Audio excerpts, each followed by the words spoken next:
사도 바울은 자신의 구원의 감격과 올바른 복음이 무엇인지에 대해서 디모데에게 잘 전수해 주었습니다.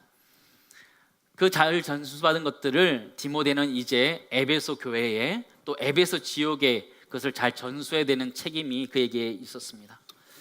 사도 바울은 디모데에게 올바른 복음이라는 것이 그리스도 위에 세워져 있어야 되며 또 교회라는 것이 하나님의 집이고 또 진리의 기둥과 터라는 이야기들을 디모데에게 다시 한번 강조해 주었습니다.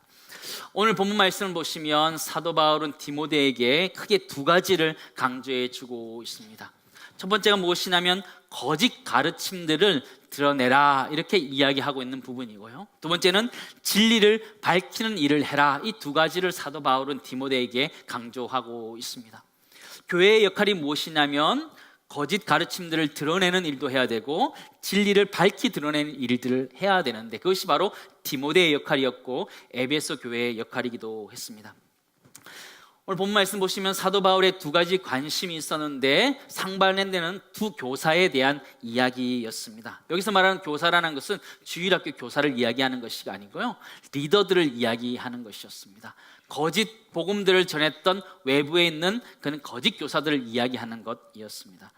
첫 번째 사람들은 믿음을 저버리고 거짓된 가르침을 찾았던 사람들에게 사도 바울은 경고하라 이렇게 이야기하고 있고, 두 번째는 디모데가 가르치기는 하는데 그의 연수함 때문에 그에게 업신여기고 있는 그런 사람들을 향한 그 메시지를 사도 바울은 디모데에게 전해주고 있습니다. 핵심 구절이 무엇이냐라고 했을 때 핵심 구절은 12절 말씀이 되겠습니다. 우리 함께 보도록 하겠습니다. 함께 읽습니다. 누구든지 내 연수함을 업신여기지 못하게 하고 오직 말과 행실과 사랑과 믿음과 정절에 있어서 믿는 자에게 본이 되어 연수함을 업신여기지 못하게 하라. 이 이야기가 핵심적인 메시지입니다. 디모데는 이 당시 나이가 한 30대였다 성경학자들은 이야기하기도 하고 또 어떤 학자들은 20대였다라고 이야기하기도 합니다. 그 당시 나이로도 젊은 나이였다, 그 당시의 목회자로서 젊은 나이였다라는 것을 우리는 충분히 알 수 있습니다. 그가 목회했던 이 에베소 지역에서 그는 젊은 목회자였고 젊은 리더였고 복음을 지켜야 되는 젊은이였습니다. 당연히 그에게 나이의 연수함이 있었고 경험과 지식의 연수함들이 그에게 있었을 것입니다. 이 연수함이라는 단어는 헬라어로 네오테스라는 단어인데요, 영어로 생각하면 new라는 단어와 비슷하다라고 생각하시면 됩니다. 새롭다, 또 젊다, 어리다 이런 얘기들을 담고 있는 것이죠. 디모데는 나이만 젊었던 것이 아니고요, 사실은 성격도 좀 소심하고 또한 병약하기까지 했습니다. 연약한 것은 다 가지고 있었던 것이죠. 그 사람이 드러낼 수 있는 거 별로 없을 만큼 그는 연약했던 사람입니다. 저는 말씀을 준비하면서 디모데가 어깨는 펴고 다녔을까, 고개는 들고 다녔을까 그런 생각도 해보게 되었습니다.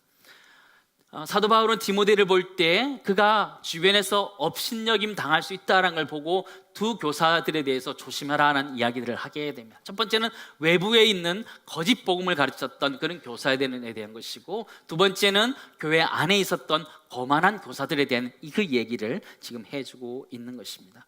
먼저 사도 바울은 거짓 교사에 대한 이야기들을 우리에게 해주고 있습니다. 1절 2절 말씀 보시기 바랍니다. 함께 읽습니다. 그러나 성령이 밝히 말씀하시기를 후일에 어떤 사람이 믿음에서 떠나 미혹하는 영과 귀신의 가르침을 따르리라 하셨으니 자기 양심이 화인을 맞아서 외식함으로 거짓말하는 자들이니라. 그렇죠? 단순히 그들이 거짓말을 하는 것 정도가 아니고 귀신에게, 미혹한 영에 속아서 거짓을 이야기하는 사람이 되었다 이렇게 말해주고 있습니다. 이들이 주장했던 거짓 교사들이 주장했던, 외부에 있었던 거짓 교사들이 주장했던 것이 무엇이냐면 독신과 금식을 강조하는 일이었습니다. 이것이 사도 바울은 거짓말이고 성경이 말하는 것이 아니다라는 것을 디모데에게 가르쳐주고, 디모데는 이것들이 어떻게 잘못되었는지를 성도들에게 그 시대 가운데 가르쳐 주어야 된다 이렇게 이야기하고 있습니다. 4장 3절 말씀 보시면 혼인을 금하고, 그 당시 그 거짓 교사들이 하는 이야기입니다. 혼인을 금하고 어떤 음식은 먹지 말라고 할 터이나, 그들은 혼인을 금하고 음식을 금했던 것들을 발견하게 됩니다. 그러나 음식은 누가 지은 거라고요? 하나님이 지은 바니 믿는 자들과 진리를 아는 자들이 무엇으로 받을 것이라? 감사함을 받을 것이다 그런 거죠.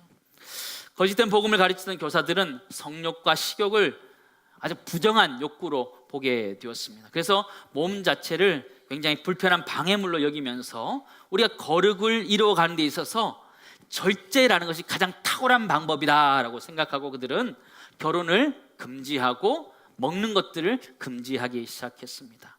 다 굶었을까요? 그렇진 않았던 것 같아요.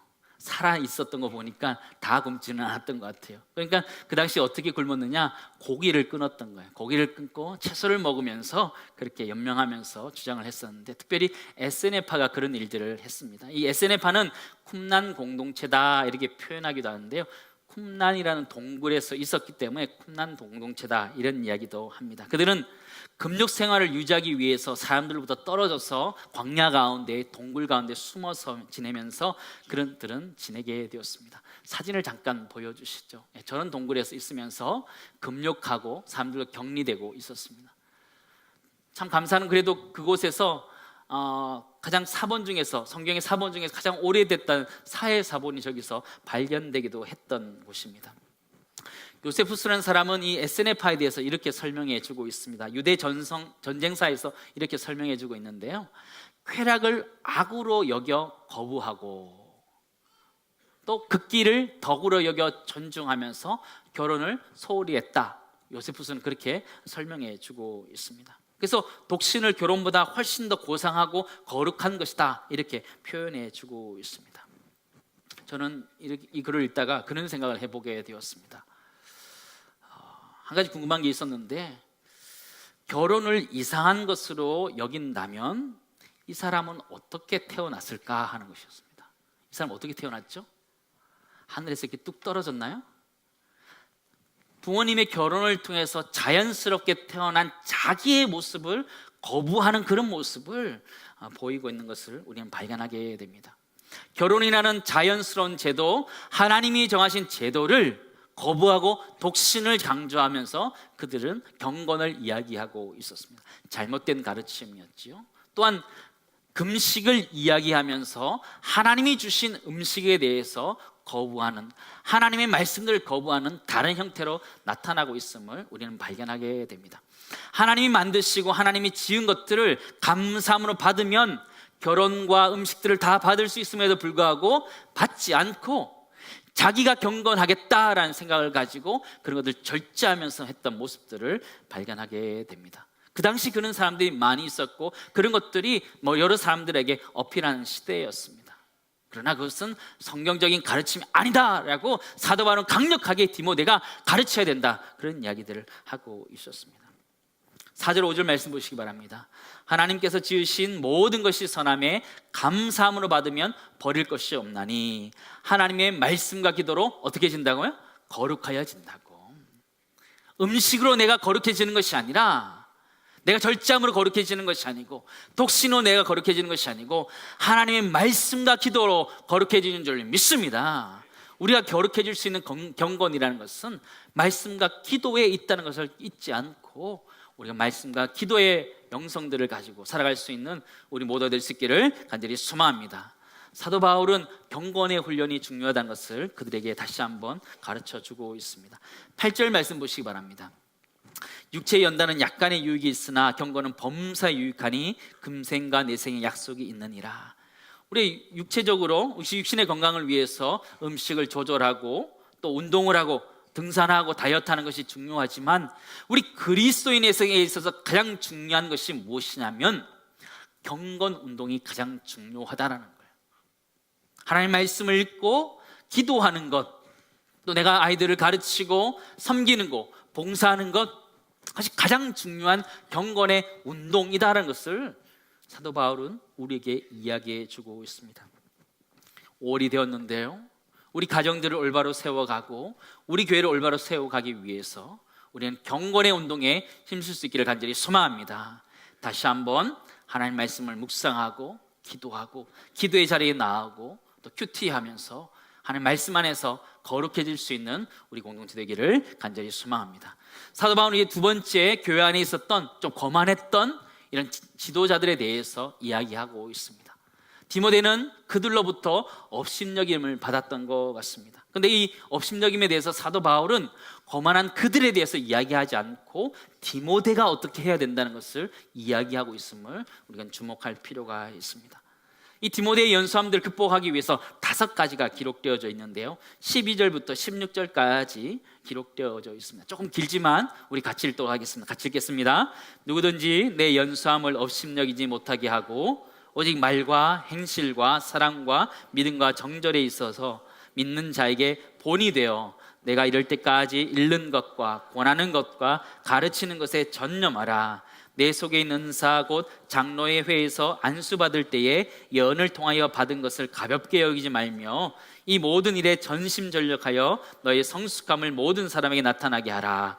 내가 내 자신과 가르침을 살펴 이 일을 계속하라. 이것을 행함으로 내 자신과 내게 듣는 자를 구원하리라. 5가지를 이야기해 주는데 발견할 수 있겠지요? 한 번 읽어서 발견하기 어렵습니다. 그래서 제가 표로 만들었습니다. 5가지를 뭐라고 얘기하느냐. 첫 번째는 네가 목회자이지만 본이 되어야 된다라고 이야기하는 것이죠. 연수함을 극복해 나가기 위해서는 네가 본이 되어야 된다. 두 번째는 네가 하나님의 말씀으로 부르심 받은 그 소명 위에 모든 것들을 세워가야 된다. 그런 이야기를 하는 것이고요. 세 번째는 본인이 가지고 있는 은사들을 잘 활용해야 된다. 이런 이야기를 하고 있어요. 이 디모데는 연약한 사람이었고 소심한 사람이었기 때문에 그 은사들을 잘 사용하지 않으려고 했던 것 같아요.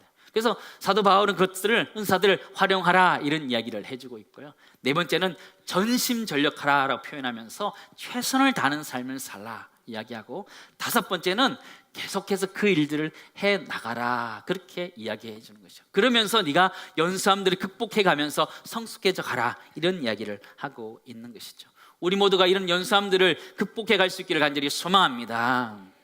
이 이야기는 사실 사도 바울이 목회를 하는 디모데에게 하는 이야기이지만 사실은 또 가만히 좀 더 생각해 보면 이것은 디모데에게만 하는 이야기가 아니고 에베소 교회 성도들에게 동일하게 하는 것과 마찬가지입니다.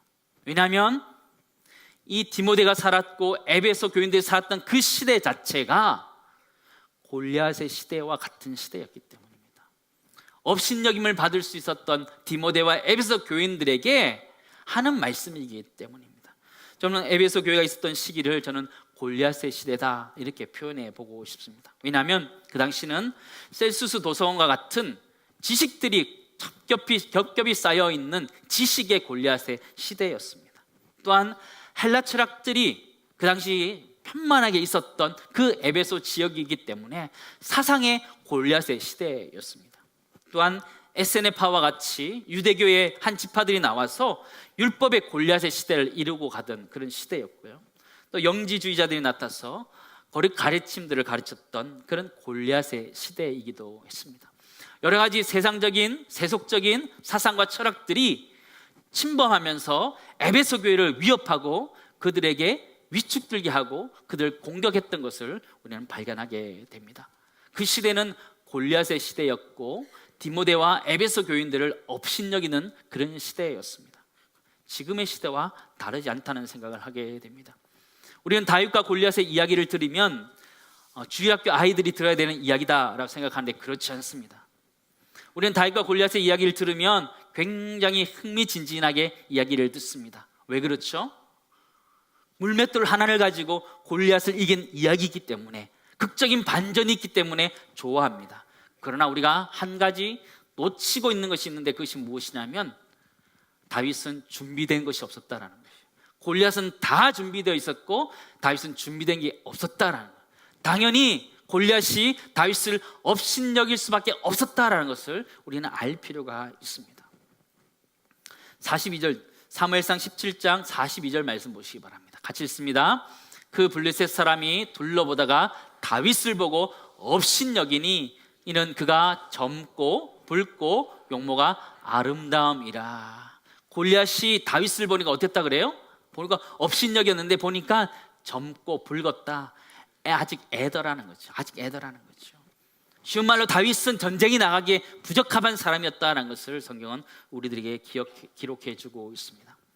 다윗은 정말 전쟁에 나갈 준비가 되지 않은 사람이었습니다. 왜냐하면 그는 전쟁터에 갈 때 전쟁을 하고 나간 사람이 아니었기 때문이었습니다. 그는 아버지가 심부름시켜서 전쟁에 나가 있는 형들의 안부를 묻기 위해서 위문품을 가지고 갔던 사람입니다. 전쟁과 아무 상관없던 사람입니다. 전쟁에 나갈 수 없는 연약한 소년이었습니다. 거기에 비해서 골리앗은 만반의 준비를 다한 사람이었습니다. 17장 4절에서 7절 말씀 보시기 바랍니다. 골리앗의 모습을 한번 보시기 바랍니다. 저는 이 말씀 보면서 그래, 전쟁을 하려면 이 정도는 해야지 이런 생각을 했습니다. 한번 보시기 바랍니다. 블레셋 사람들의 진영에서 싸움을 돕는 자가 왔는데 그의 이름은 골리앗이요 가드 사람이라. 그의 키는 6규빗 한 뼘이요 머리에는 노투구를 썼고 몸에는 비늘 갑옷을 입었으니 그 갑옷의 무기가 놋 5천 세겔이며 그의 다리에는 놋 각반을 쳤고 어깨 사이에는 놋 단창을 메었으니 그 창 자루는 배틀채 같고 창날은 철 600세겔이며 방패에 든 자가 앞서 행하더라. 전쟁하려면 이 정도는 해야 되는 거 아니에요? 그죠? 전쟁하려면 이 정도는 해야지요. 방패 든 사람이 앞에 다 맞고 갑옷을 입고 큰 키에 큰 창을 가지고 그렇게 나가야 전쟁을 할 수 있는 것이죠. 당연히 다윗을 봤을 때 골리앗은 웃기는 거죠. 업신여길 수밖에 없는 것이죠.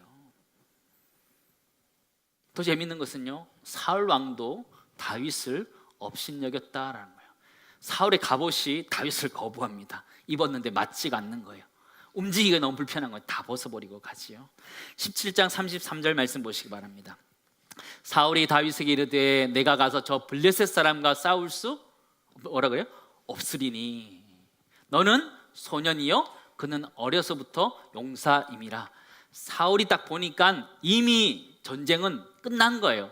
보니까 얘가 나갔다 하겠는데 딱 보니까 안 되겠는 거예요. 너는 소년이고 그 사람은 어려서부터 뭐라? 용사라. 용사라 그런 거죠. 저는 이 부분이 더 자존심 상하는 것 같아요. 골리앗이 한 얘기도 아니고 누가 한 얘기예요? 같은 이스라엘 왕이 전쟁에 나가겠다는 다윗에게 너 안 된다 얘기하는 거예요. 그런데 보내요 안 보내요? 보내잖아요. 더 나쁜 놈 같아요. 안 보내야지요. 안 된다 그러면 안 보내야지요. 그럼에도 보내고 있어요. 저는 이 말씀을 이렇게 준비하다가요, 디모데가 업신여김을 받았던 그 시대적 상황과 또 이 다윗이 업신여겼던 그때의 상황과 지금 우리 한국 교회가 업신여기는 상황들이 참 비슷하다 그런 생각을 하게 됩니다. 요즘 시대를 이끌어서 이르는 말 중에 하나가 빅데이터다, 빅데이터 시대다 이런 얘기를 합니다. 빅데이터 시대가 무엇이냐? 많은 데이터를 가지고 와서 모으면 그 속에서 좋은 가치들을 추출해서 결과를 분석해서 사람들에게 필요한 것들을 제공하는 기술이다라는 거예요. 꼭 필요한 기술이에요. 없어서는 안 되는 기술이에요. 요즘 기술들이 점점 발전되면 이래요. 앞으로는 뭐 핸드폰이나 또 차에 타면 우리의 표정이나 말하는 것을 통해서 컴퓨터가 분석을 해요. 기분이 좋은지 안 좋은지 오래된 추적된 데이터를 가지고 분석을 하는 거예요. 해서 이 사람이 우울하면 집에 딱 들어가면 음악을 틀어주는 거예요. 우울할 때 들을 수 있는 음악을 딱 틀어주는 거죠. 또 기분이 좋으면 집에 들어갔을 때 기분이 좋을 수 있도록 하는 음악을 틀어주는 거죠. 빅데이터라는 건 그런 거예요. 서로 사람이 필요한 것들을 다 축적해서 분석해서 우리들에게 좋은 것들을 가르쳐 주는 것인데요, 저는 지금의 시대가 그런 시대다. 많은 데이터를 가지고 있어야지 안전하고 행복하다라고 이야기하는 그런 빅데이터의 시대이기도 하고 빅데이터적 사상을 가지고 있는 시대다 그런 생각을 하게 됩니다. 저는 그것이 골리앗적인 사고다라는 생각을 하게 됩니다. 우리 역시 골리앗적인 생각, 빅데이터적인 생각 속에 가득 차서 살아가고 있습니다. 무엇이냐면 우리도 많이 배워야 된다는 골리앗과 같은 갑옷들을 덕지덕지 입고 우리는 살아가는 것이 행복해질 수 있는 비결이다 그렇게 생각하고 살아가고 있습니다.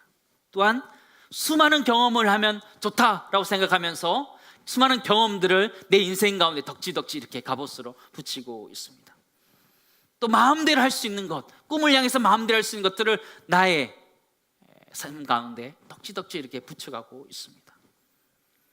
우리가 골리앗적인 사고를 가지고, 그런 사고를 가지고 살아가고 있는 것이 지금 우리의 모습과 다르지 않다는 생각을 하게 됩니다. 그러면서 저는 이 시대가 빅데이터적 시대이기도 하지만 골리앗의 시대이다라는 생각을 하게 됩니다. 사회가 우리를 바라볼 때 골리앗처럼 우리를 업신여길 뿐만 아니라 우리도 골리앗처럼 나에게 모든 것이 다 있어야지만 행복하다고 생각하는 그런 시대를 살아가고 있는 우리의 모습 같다는 생각을 하게 됩니다. 그럴 때 다윗과 같은 사람들, 디모데와 같은 사람들을 업신여기기 시작합니다. 주일 예배를 왜 드리느냐, 왜 매주일 시간 아끼게 그러느냐, 왜 헌금하느냐, 이런 얘기를 하는 거죠. 왜 시간을 투자해서 아이들을 교육하느냐, 섬기느냐, 봉사하느냐, 아깝지 않느냐, 그것을 아껴서 더 잘 살아야 된다, 이렇게 이야기하는 것이죠. 맞는 얘기로 들려지는 거죠. 그것이 골리앗적인 사고고, 빅데이터를 가지고 있으면 내가 잘 살 것이다, 그렇게 생각하는 것이죠. 그렇게 우리를 업신여기고 있습니다. 세상 사람들이 우리를 업신여길 수 있습니다. 그러나 때로는 우리는 사울과 같이 전쟁에 나가려고는 다윗을 업신여기면서 그를 끌어안치고 있는 우리의 모습들도 발견하게 됩니다. 사회는 교회를 수없이 비난하고 또 공격하고 있습니다. 그러나 자세히 보시면 사회는 교회를 공격하지 않습니다. 지난주에 가정사회가 하는 어떤 목사님의 칼럼을 읽었습니다. 읽었는데 여러 가지 내용들, 가정에 대한 이야기들을 하면서 교회에 대한 이야기를 하는데 무엇이냐면 그런 표현들을 하고 있었습니다. 다른 사람들 많이 하는 표현인데 무엇이냐면 교회가 사회를 걱정해야 되는데 사회가 교회를 걱정한다라고 표현하고 있었습니다. 맞는 이야기고 또 일리가 있는 말이기도 해요. 그러나 사회는 교회를 걱정하지 않습니다. 사회는 교회를 걱정하지 않아요. 사회는 교회의 안 좋은 모습만 드러내고 싶어 하지 교회를 걱정하지 않습니다. 정말 교회를 걱정하는 사람들은 그리스도인들이 교회를 걱정하고 있는 거죠. 그리스도인들이 걱정하고 있는 것이죠. 때로는 사울 왕처럼 교회를 걱정하고 있는 거예요. 다윗을 걱정하듯이 걱정하고 있는 거예요. 야, 그렇게 부족한 모습으로 구원의 방주 역할을 할 수 있겠느냐 말하는 거예요. 그렇게 하면서 어려운 이 골리앗의 시대를 살아갈 수 있느냐, 그렇게 이야기하는 것이죠. 골리앗이 다윗에게 위협이 됐던 것도 위협이었지만 사울 왕도 다윗에게 위협이 됐던 것을 우리는 알 필요가 있습니다. 사랑하는 성도 여러분, 우리의 이 시대를 어떻게 살아가야 될까요? 이 시대는 여러 가지 것들이 많이 있어야 잘 살아간다는 골리앗의 시대이기도 합니다. 그리고 또한 사울 왕의 시대이기도 합니다. 어떻게 해서 잘 살아갈 수 있을까요? 우리도 골리앗적인 사고를 가지고 살아가고 있습니다. 돈이 많이 있어야 잘 살 것이다. 완전히 건강해야지 행복할 것이다. 또 관계가 여러 가지들이 다 좋아야지 행복할 것이다. 맞는 이야기입니다. 그런데 그것만으로 골리앗적인 이 세상을 살아갈 수 있을까요? 절대로 살아갈 수 없습니다. 절대로 살아갈 수 없습니다. 우리보다 더 큰 골리앗을 만나면 우리는 넘어질 수밖에 없기 때문에 우리는 그것 가지고 해결을 할 수 없습니다. 사랑하는 성도 여러분, 골리앗 시대와 같은 이 시대를 어떻게 살아가야 되고 어떻게 해결해 가야 될까요? 이 시대를 살아감에 있어서 우리에게 필요한 것이 무엇일까요? 이 시대가 골리앗의 시대라면 해결 방법은 딱 하나밖에 없는 거예요. 그것이 무엇이냐면 우리가 다윗이 되어야 된다는 거예요. 아멘. 우리가 다윗이 돼야지 골리앗의 시대를 이겨낼 수 있다는 거예요. 다른 방법이 없다는 거예요. 세상이 골리앗의 시대면 내가 골리앗이 되어서 물리칠 수 있는 게 아니라는 거예요. 세상은 세상의 방법들로 골리앗이 되어가고 우리들에게 골리앗적인 생각들을 다 집어넣을 때 우리에게 필요한 것이 무엇이냐면 다윗의 믿음이 필요하다는 거예요. 다윗의 믿음.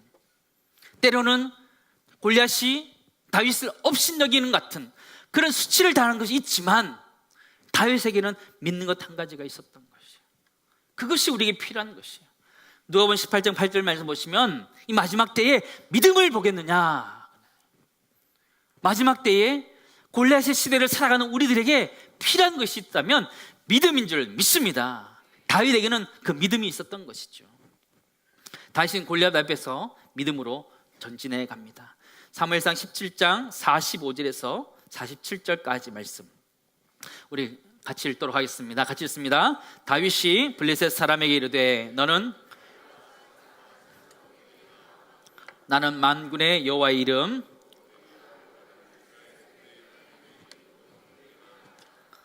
오늘 여호와께서 너를 내 손에 넘기시리니 내가 너를 쳐서 내 목을 베고 블레셋 군대의 시체를 오늘 공중에 세워 땅에 들짐승에게 주어 온 땅으로 이스라엘의 하나님이 계신 줄 알게 하겠고 또 여호와의 구원하심이 칼과 창에 있지 아니함을 이 무리에게 알게 하리라. 전쟁은 여호와께 속한 것인즉 그가 너희를 우리 손에 넘기시리라. 아멘.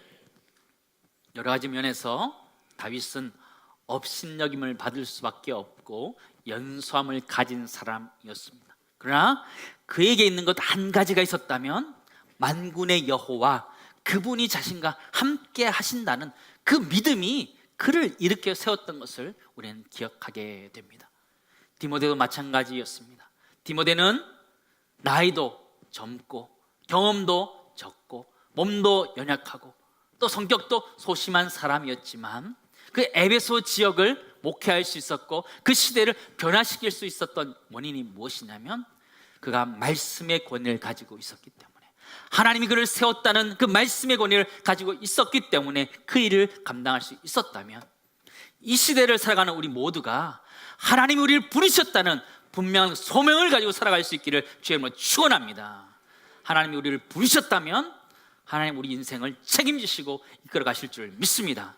때는 우리 속에 연소함, 부족함들이 보일 때 그것을 골리앗처럼 다 덕지 붙여서 이길 수 없습니다. 우리가 정말 붙들어야 되는 것이 있다면 만군의 여호와 하나님, 만군의 여호와 하나님을 붙들며 살아갈 수 있는 우리 모두가 될 수 있기를 간절히 소망합니다. 우리가 갖고 있는 생각들을 바꾸셨으면 좋겠어요. 우리 자녀들 양육할 때도 마찬가지고 우리가 살아갈 때도 마찬가지고 골리앗적인 생각들을 버리셔야 돼요. 우리 안에 다윗과 같은 믿음을 가지고 전쟁을 준비하고 시대를 준비할 때에 하나님 우리를 써주실 줄을 믿습니다. 우리 각 가정이 그렇게 준비되어지고 우리 교회가 그렇게 준비되어서 이 시대 가운데 다윗들을 길러낼 수 있는 멋있는 교회, 아름다운 교회 될 수 있기를 주님을 축원합니다.